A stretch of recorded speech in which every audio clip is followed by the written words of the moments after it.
pagbabago. Sawa na ang bayan ko sa magnanakaw na tao.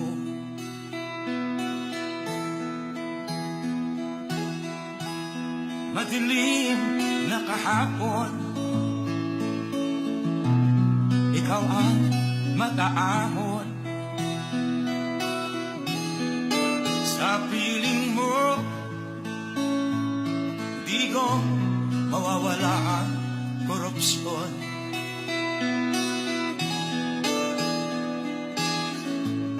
Tayo na, Pilipinas, tayo na magbago. Hawak kamay tayo para sa pag-asenso. Ikaw at ako, tayong lahat kay Rodrigo Duterte, para sa tunay na pagbabago.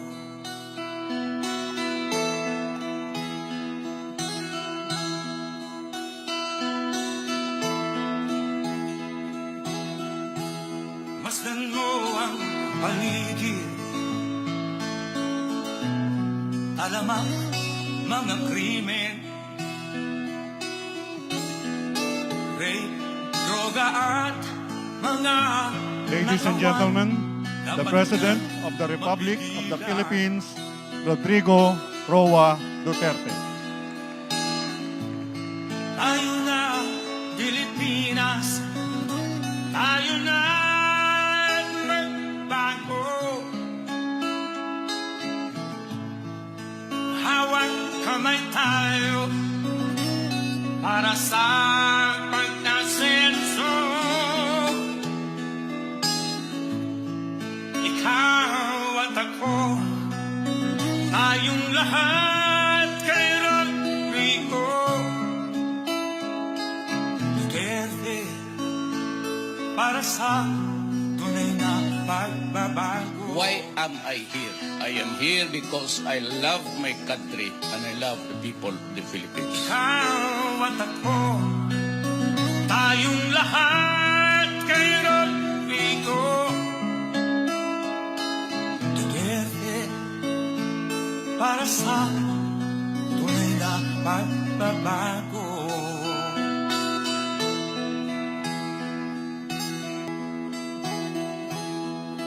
Ikaw ang Pangulo,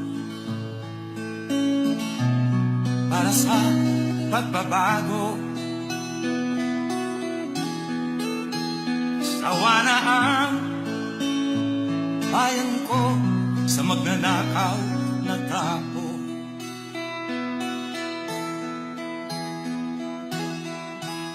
Madilim na kahapon, ikaw ang mataahon. Sa piling mo, di ko.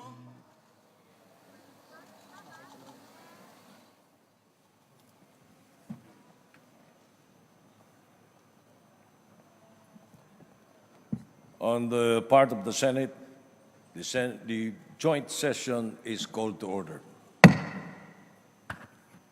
On the part of the House of Representatives, the joint session is called to order. Please rise for the singing of the Philippine National Anthem to be led by the Tagum City Chamber Chorale.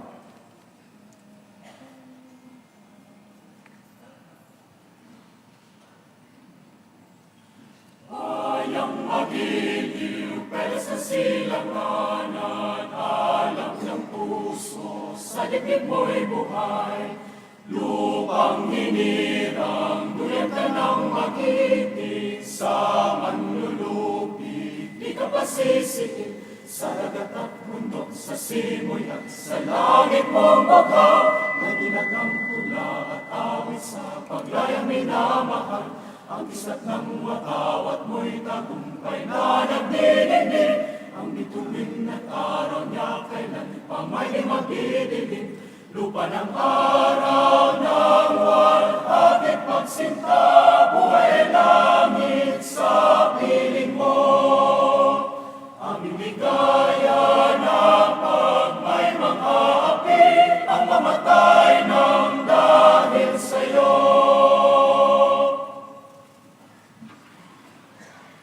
Please remain standing for the nation's prayer to be led by Ms. Lovinia Mia L. Sugitan.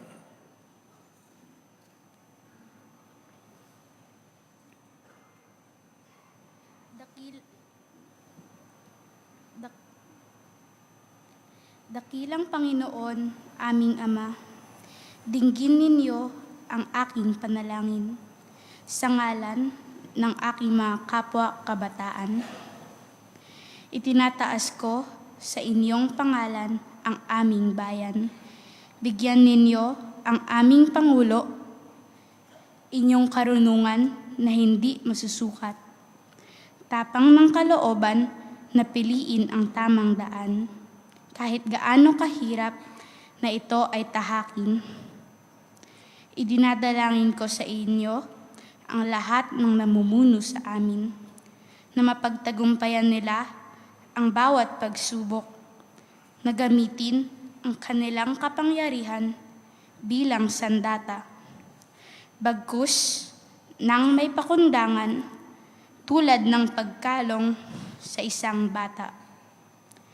Pinapanalangin ko din po ang mga lider ng iba't ibang relihiyon na marinig nila ang iyong salita, makilala kayo sa kanilang mga puso, na sa kanilang pagluhod, kami ay dalhin sa trono ng inyong pagpapala.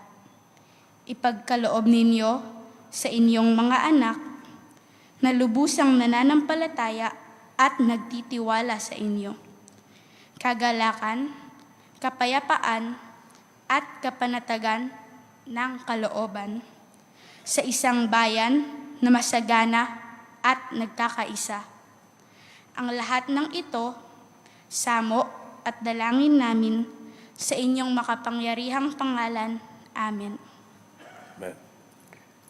Ladies and gentlemen, honorable members of the Congress of the Philippines, Rodrigo Roa Duterte, President of the Republic of the Philippines.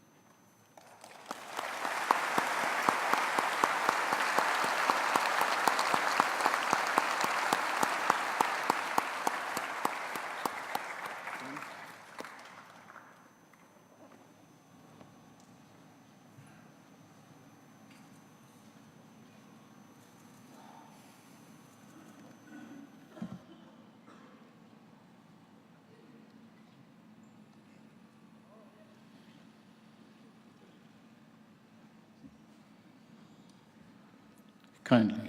Thank you for your courtesy.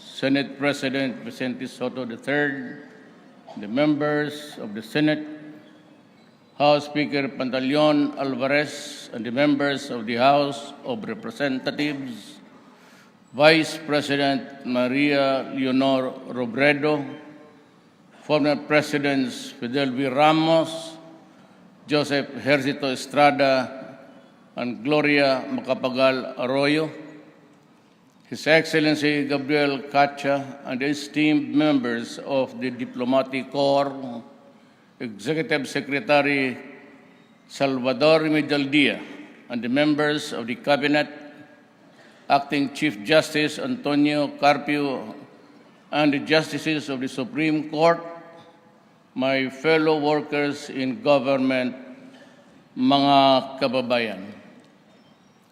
About 2 years ago, I solemnly took my oath as a worker of the national government. I was inspired to institute real changes for the greater good of the Filipino people. as I was greatly overwhelmed then by the daunting challenges that lay ahead. 2 years later, my solid commitment to directly and decisively address our nation's collective challenges remains. It has not wavered. In truth, it has even gotten stronger through adversity and the desire to give the people the most we can within my term in this government. Let me begin by putting it bluntly. The war against illegal drugs is far from over. But before the war resulted in the seizure of illegal drugs worth millions of pesos, today they run billions in peso value. I can only shudder at the harm that those drugs could have caused had they reached the streets of every province, city, municipality, barangay, and community throughout the country. That is why the illegal drugs war will not be sidelined. Instead, it will be as relentless and chilling, if you will, as on the day it began. These drug dealers know fully well that their business is against the law. They know the consequences of their criminal acts, especially when caught in flagrante delicto, and they violently resist arrest. They know that illegal drugs waste away lives, dysfunctionalize families, and ruin relationships. They know that once hooked, addicts will die slowly, slow deaths, and yet they persist in doing what they do, oblivious to the terrible harm that they cause to the people and communities. And when illegal drugs operations turn nasty and bloody, advocates of human rights lash at and pillory our law enforcers and this administration to no end. Sadly, I have yet to hear, really, howls of protest from the human rights advocates and church leaders against drug lordism, drug dealing, and drug pushing as forceful and vociferous as the ones directed against the alleged errant enforcers in the fight against these social scourge. If you think that I can be dissuaded from continuing this fight because of our demonstrations, your protests, which I find the way misdirected, then you got it all wrong. Your concern is human rights. Mine is human lives.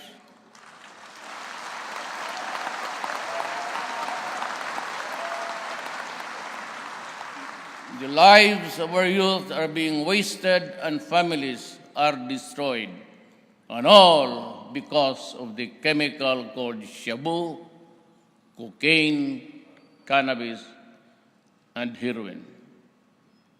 Human rights, to me, means giving Filipinos, especially those at the society's fringes, a decent and dignified future to the social and physical infrastructures necessary to better their lives and freedoms, and the hard-earned property of every Filipino whose condition we wish to improve shall be protected from criminals, terrorists, corrupt officials, and traffickers and contrabands.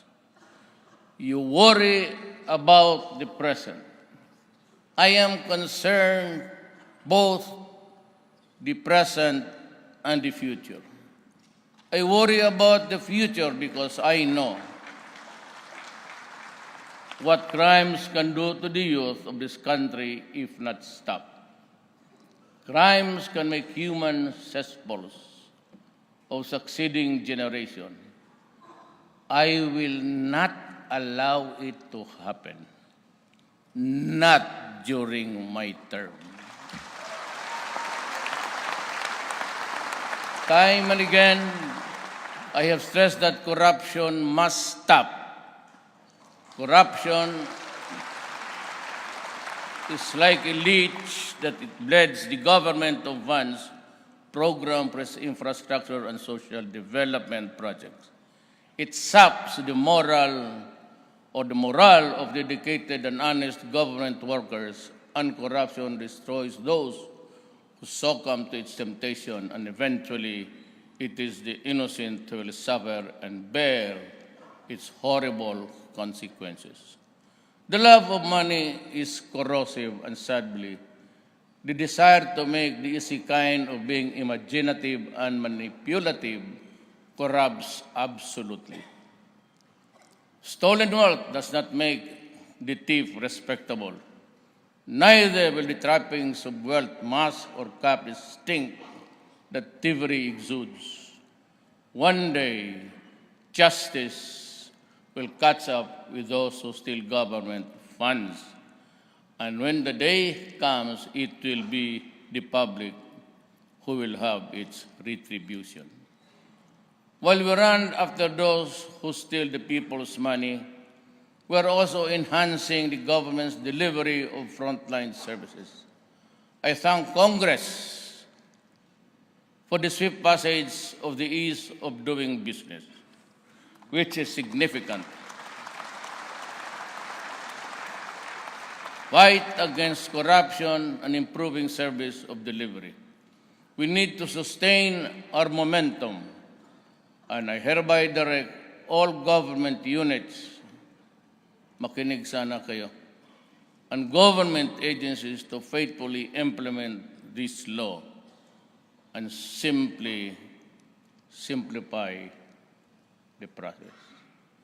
Hinihingi ko yan sa lahat na sa gobyerno under my control and supervision. Wag ho kayong magkamali. I particularly call the attention of the agencies with the number of red tape-related reports from the public. Make your services truly customer-friendly. Our people deserve efficient, effective, and responsive government services. They deserve nothing less. Kayo lang ayaw eh. Gusto ng tao, kayo yung binabayaran, make your living from the pockets of the people, and you have a lousy and corrupt bureaucracy. I have friends and political supporters whom I appointed to public office and then dismissed or caused to resign. I need not mention their names or recount the circumstances surrounding the removal or resignation. Media has more than amply reported that. I value friendship. Make no mistake about it, but it has its limits. This is a lonely place I am hemmed in. Do not make it lonelier by forcing me to end our friendship because you gave me the reason to end it. It pains me to no end the loss of friendships, and that is why I appeal to you to help me in my cause so that our friendship will endure. For as long as I can remember, the bulk of the income generated in Mindanao used to be remitted to what we in Mindanao refer as the Imperial Manila, to fund national projects primarily in the Metro Manila area, leaving a pittance to Mindanao as its share thereof. Mindanao was dubbed as the land of promise, and Mindanaoans say in derision that is so because what it got from government through the years were promises, promises, and more promises. We aim to rectify that derisive observation, and as a matter of fact, we are now in the process of fulfilling that promise through significant increases in the budget for Mindanao. At the end of my term, I hope to see the promise of Mindanao fulfilled, or at least at the very least, approaching fulfillment. Be that as it may, Mindanao pauses at the crossroads of history. One road leads to harmony and peace. The other to war and human suffering. Despite all that has been said or against the Bangsamoro Organic Law by all sectoral groups, I make this solemn commitment that this administration will never deny our Muslim brothers and sisters the basic legal tools to chart their own destiny within the constitutional framework of our country. When the approved version is transmitted and received by my office, the law has been passed actually, and I intend to give me 48 hours to sign it and ratify the law.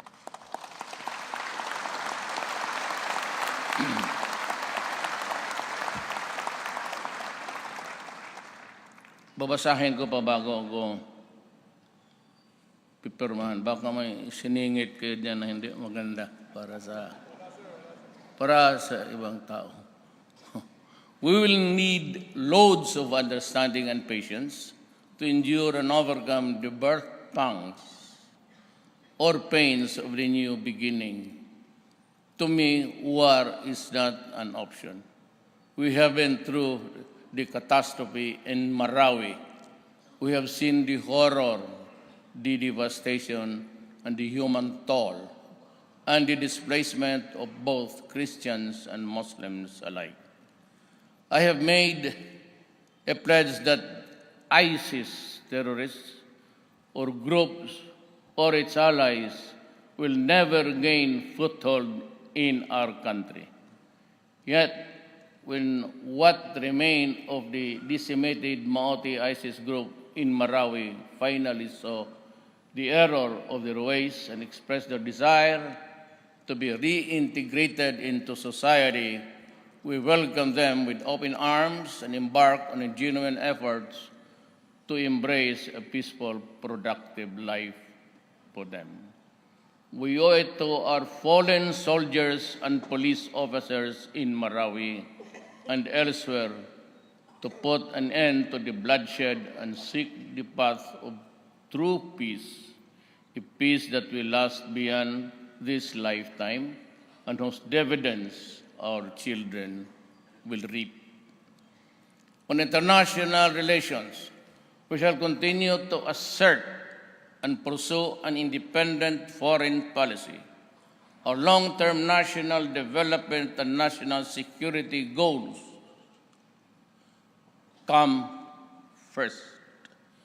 We shall continue to reach out to all nations regardless of their prevailing political persuasions or proximity to or distance from our shore, so long as this nation wish us well. Our stronger bonds with our ASEAN friends have made possible our trilateral border patrols with Indonesia and Malaysia, which has since then put out of business sea pirates, piracy, and other terrorists who used to infest our shared seas. This is a testament to the readiness of our country and our good neighbors to make regional peace and security our shared responsibility. We have successfully hosted the 50th ASEAN anniversary and the 31st ASEAN Summit last November 2017. We have shown the world that we are capable when we work together. The ASEAN events showcased not only the world-renowned Filipino hospitality and organizational capabilities, but also our artistic talent. I would like to commend the National ASEAN Organizing Council, led by no less than my Executive Secretary, Salvador Medialdia. Our re-energized relations with China has also led to an unprecedented level of cooperation between our nations on the war against transitional crimes. Our shared intelligence led to the discovery and dismantling of the clandestine Shabu laboratories and the arrest of Chinese chemists with the Dragon organization called Wu Syndicate. Our improved relationship with China, however, does not mean that we will waver in our commitment to defend our interests in the West Philippine Sea. This is why we engage China through this bilateral and multilateral platform, such as the ASEAN-China and the Philippines-China bilateral consultation mechanism. Opening lines of communication and amicably managing differences have led to positive development that include renewed access of Filipino fishermen to the areas in dispute in the Philippines, West Philippine Sea. Participation in the ASEAN-China dialogue has also resulted to the draft framework for the Code of Conduct in the South China Sea, which intends to resolve peaceful disputes by peaceful means. We admire our Filipino migrant workers for their selflessness and courage in enduring the hardships of living away from home to provide for their families. You epitomize the innate resilience of the nation.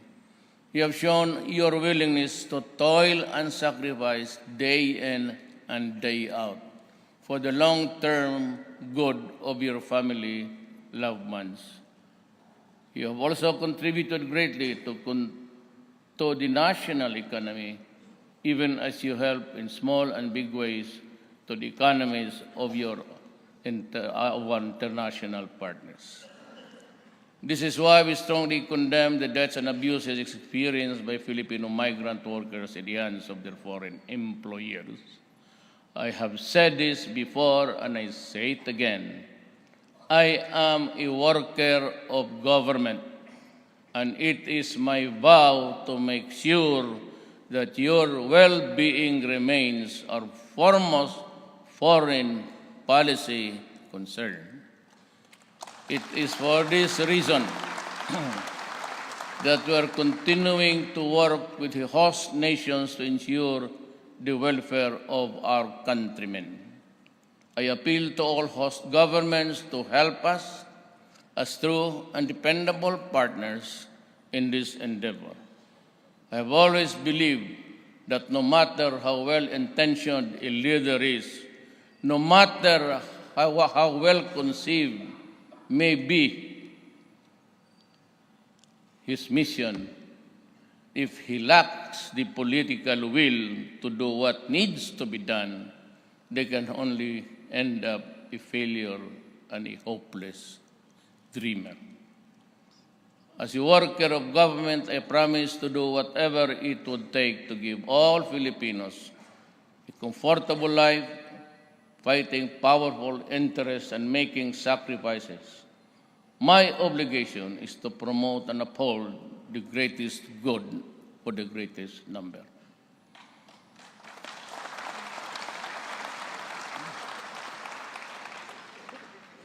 Our campaign against Endo has resulted in the regularization of the more than 300,000 workers as of early this month.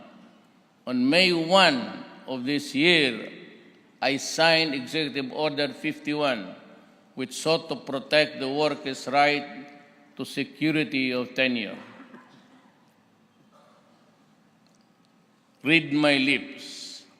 I understand that this does not satisfy all sectors. I share their sentiment. I truly do. Much as I would like to do the impossible, that power is not vested upon me by the Constitution, and neither will I make both ends meet, even if I will violate the laws to achieve that purpose. Simply, it is not part of my territory. That is why I add mine to their voices in asking Congress to pass legislation ending the practice of contractualization once and for all.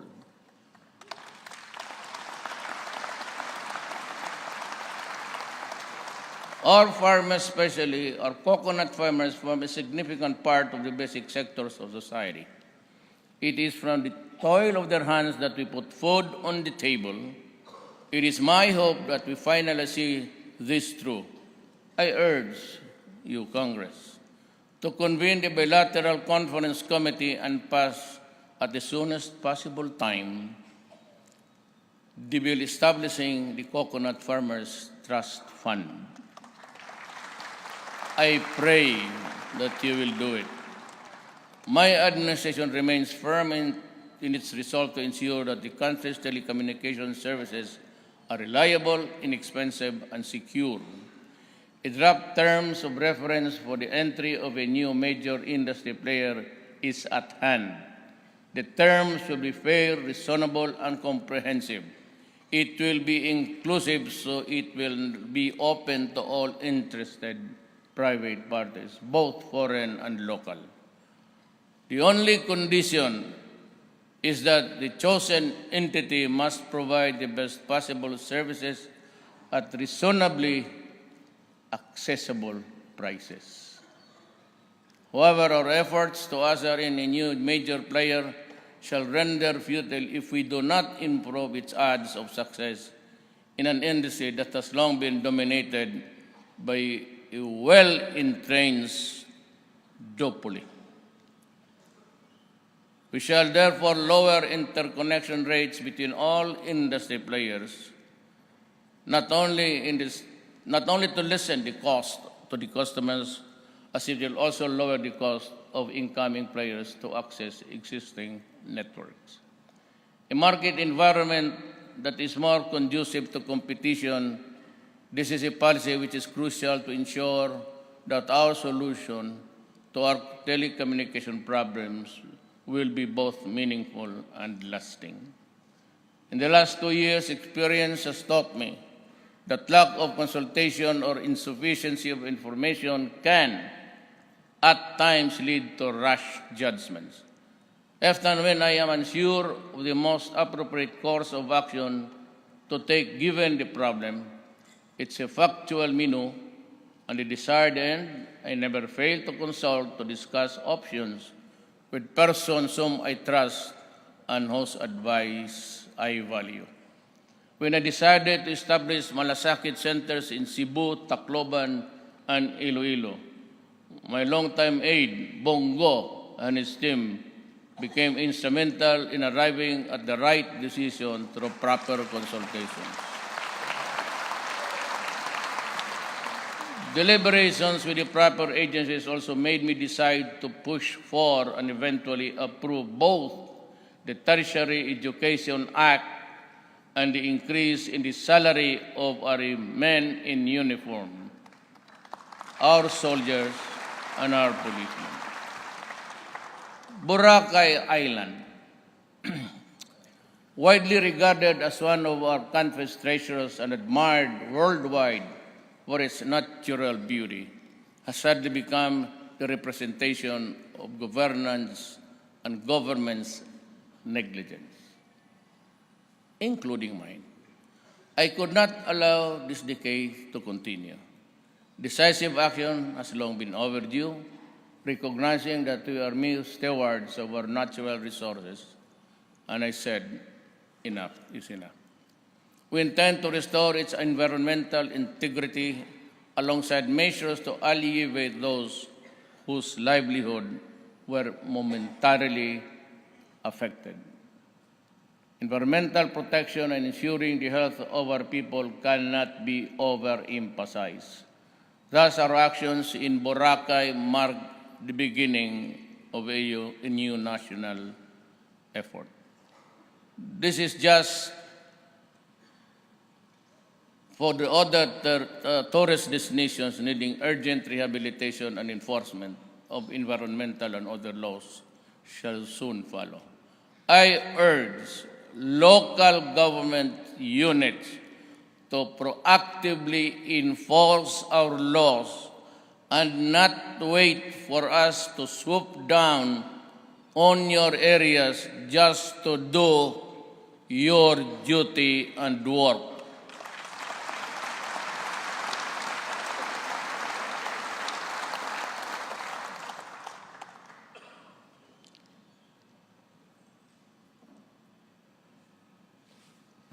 Some other time, I would have to discuss local government units.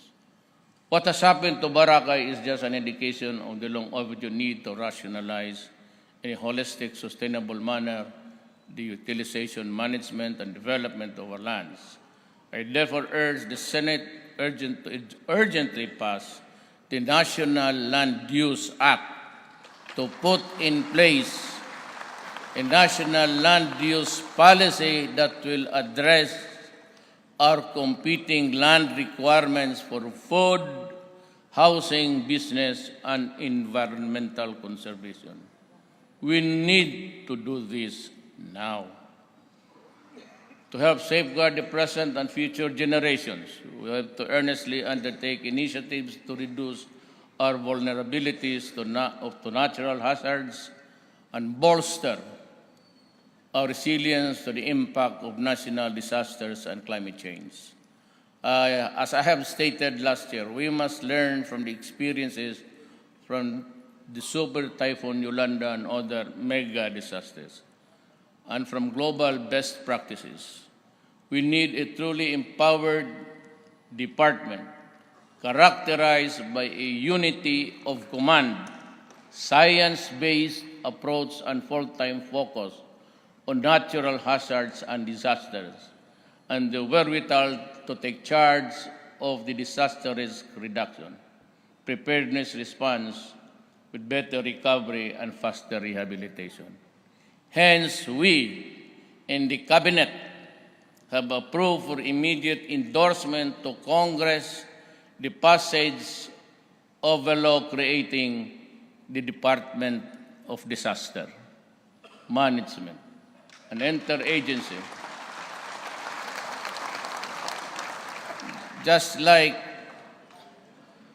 FEMA. We don't know if it's an effective agency in the United States government. An interagency crafted and a high priority measure aimed at genuinely strengthening our country's capacity to reliance on natural disasters. I fervently appeal to Congress to pass this bill with utmost urgency. Our people's safety requirements cannot wait. Ours is a rich and beautiful country. Indeed, add to that a great number of people equipped with technical expertise and professionalism, and you have a country poised to soar and take this place among the world's economic and financial eagles. God willing, inshallah. Nature enjoyed us with its wealth to be taught for the benefit of all generations. My policy in the utilization of these resources is non-negotiable. The protection of the environment must be top priority. And extracted resources must be used for the benefit of the Filipino people, not just a select few. do not just give me taxes. I can get it from other sources. Give me what needs to be given to my countrymen. To the mining industry, I see this once again and maybe for the last time. Do not destroy the environment or compromise our resources. Repair what you have mismanaged. Try to change management radically, because this time you will have restrictive policies. The prohibition of open pit mining is one. It is destroying my country. It is destroying the environment. It will destroy the world of tomorrow for our children. I again warn responsible miners along with their patrons to stop destroying our watersheds, recharge areas, forests, and aquatic resources. You can no longer fish in our rivers. It's all contaminated. And the color is not even brown or purple or white. It's black. You want to see it? I will invite you. We can go to the Walwal and the other mining areas. And I'm sure you will puke with what is happening to this country. Expect reforms, radical ones. I do not intend to quarrel with anybody with the money, but for as long as I'm here, I said, you will just have to contend with me. Expect you to do your part in ensuring our nation's sustainable development, starting now. Exhort all concerned agencies and local government units to uphold the concept of intergenerational responsibility in exploring and the utilization of our mineral wealth, protection and preservation of our biodiversity, anchored on the right to a balanced and healthy ecology. I applaud Congress for the timely passage of the train law. You have made funds available to build better roads, bridges, and improve health and education, and strengthen our safety and security. Some have incorrectly blamed our effort towards a fairer tax system for all the price increases in the past months, and some irresponsibly suggesting to stop train implementation. We cannot and should not. We need this for sustainable growth that leaves no Filipino left behind. Train is already helping poor families and senior citizens cope up with rising prices. We have distributed unconditional cash transfer to 4 million people and will help 6 million more this year. Following the 1 peso discount per liter in gas stations, we have also started releasing fuel vouchers to public utility, jeeps, and other valid franchises. Further, we have fast-tracked the distribution of energy rice to provide affordable rice for all. Excuse me. This year, we are giving 149 billion pesos worth of subsidies to the poor and vulnerable. Next year, the amount will be increased to 169 billion pesos. But no amount of subsidy can help the poor if some businesses take advantage of their situation to make more money. I ask businesses to cooperate with us in charging a fair price. To help stabilize rice prices, we also need to address the issue of artificial rice shortage. I now ask all the rice hoarders, cartels, and their protectors.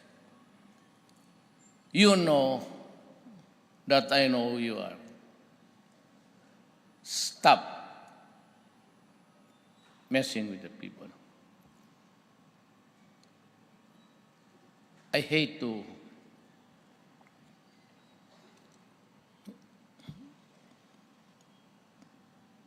power sometimes is not a good thing, but I hope I would not have to use it against you. Consider yourselves warned, mend your ways now, or the full force of the state shall be brought to bear upon you. I am directing all intelligence agencies to unmask the perpetrators of this economic sabotage and our law enforcement agencies to bring them to justice. We are also working on long-term solutions on top of this agenda to lower the price of rice.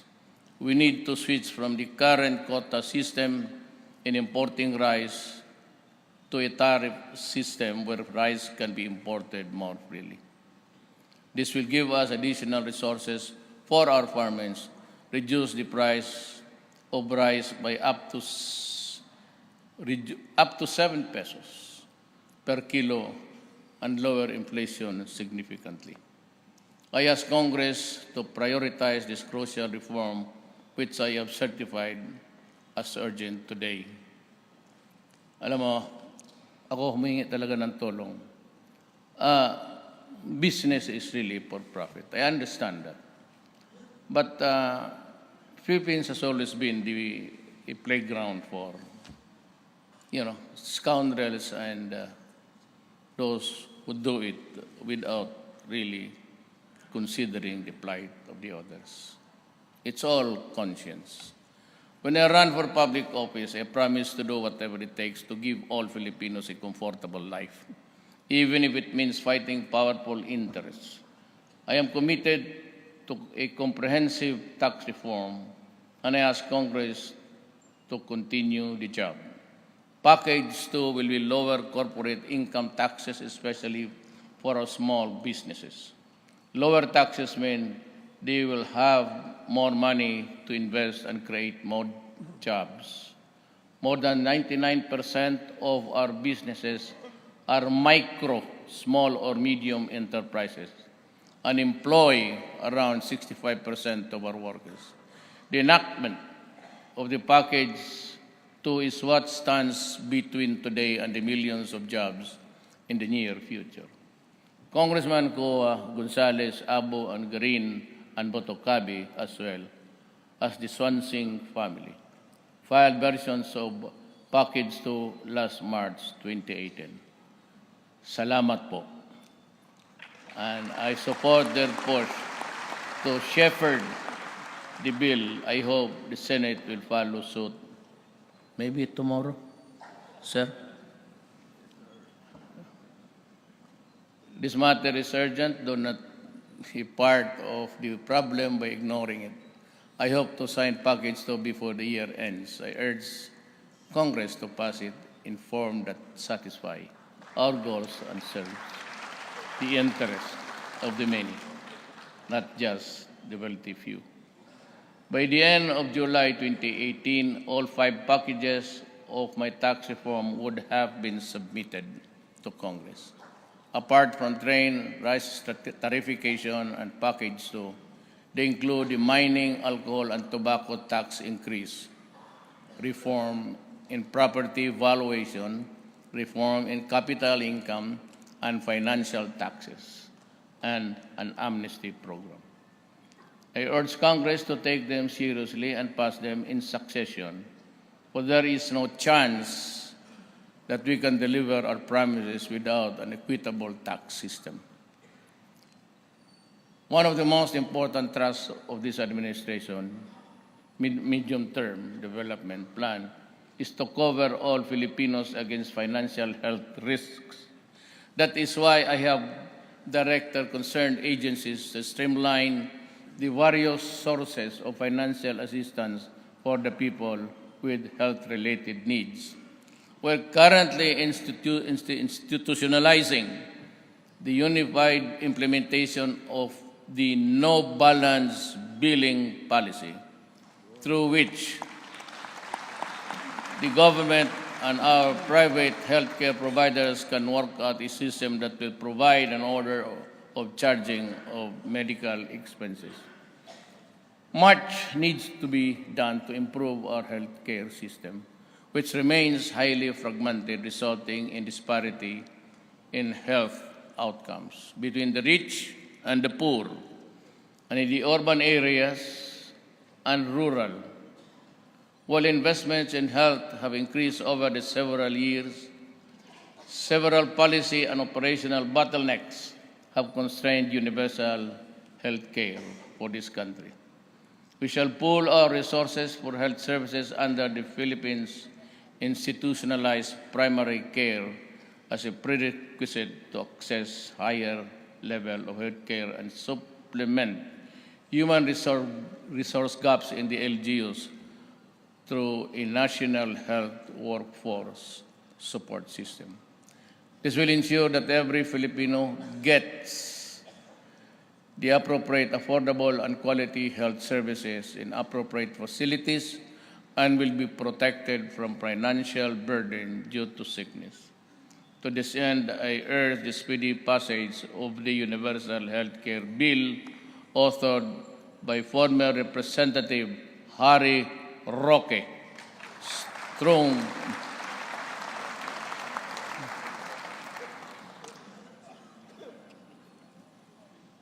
Strong political determination, not political ambition, is the guiding light. I have no illusions of occupying this office one day longer than what the Constitution under which I was elected permits, or under whatever Constitution there might be.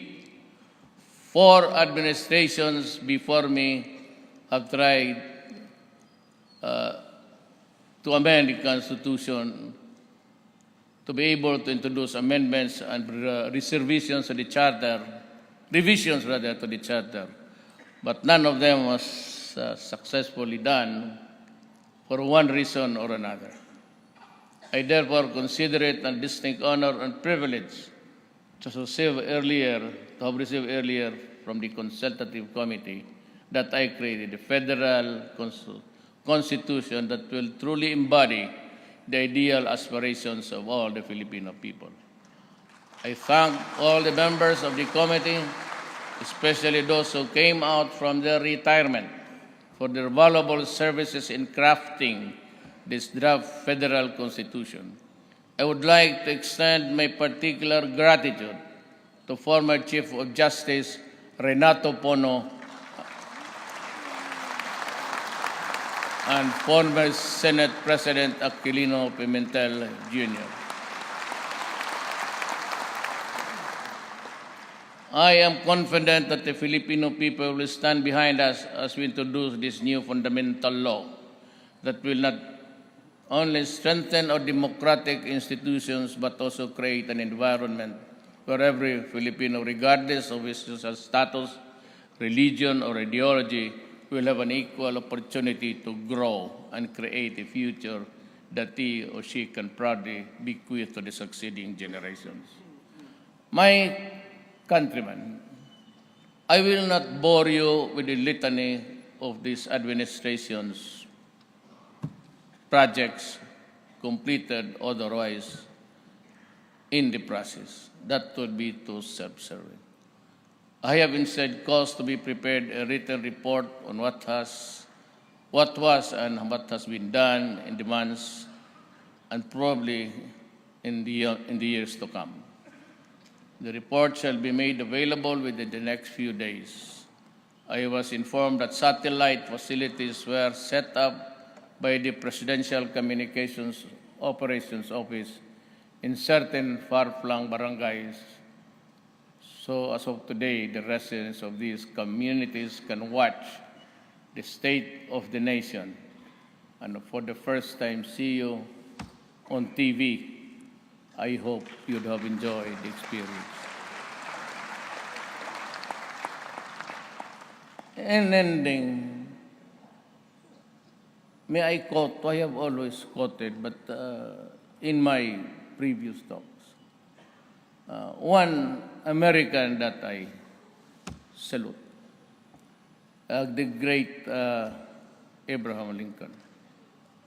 And this has been, I've been in government for the last, if I complete my term, inshallah, God willing, I would have served government for 40 years. And I came across this statement which has been with me since I was a fiscal in the 70s. And he said, if I were to try to read, much less answer all attacks made on me, this shop, the presidency, might as well be closed for any other business. I do the very best I know how, the very best I can, and I mean to keep doing so until the end. If the end brings me out all right, what has been said against me won't amount to anything.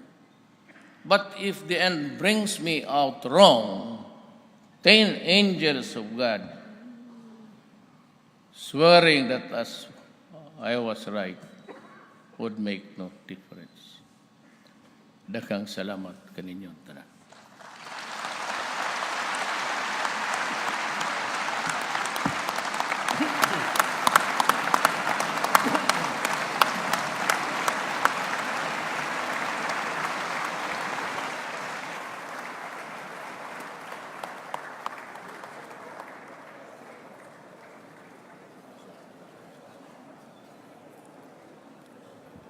On the part of the Senate, the joint session is adjourned.